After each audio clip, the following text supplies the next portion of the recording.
And at the Mesa County Justice Center today, a plea was entered by Patrick Sneddon. He's the man accused of causing that crash that killed 3 people, including 2 CDOT employees last year. Ren Lewis was in the courtroom and has more. Mr. Sneddon pled guilty today to 4 felonies. On Tuesday, Patrick Sneddon, the driver in the September 2024 crash that killed 3 Mesa County residents, pled guilty to 3 counts of vehicular homicide and 1 count of failure to exercise due care. The plea agreement called for him to be able to argue for any lawful sentence up to 30 years in prison.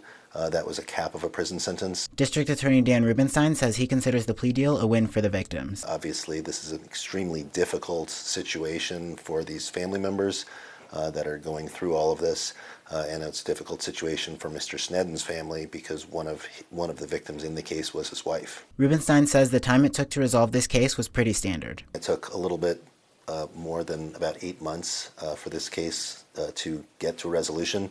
That's a pretty standard time period for a case this serious if somebody's facing 30 years in prison. The time was mostly due to Sneddon's legal team taking time to advise him after the DA's office made him an offer for a plea deal 2 months in. At that point, the ball's really in their court to investigate the case and decide how to advise their client.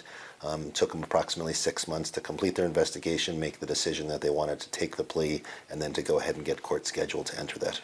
Sneddon's sentencing hearing is scheduled for October 9th at 1:30 p.m. Ren Lewis, KREX News.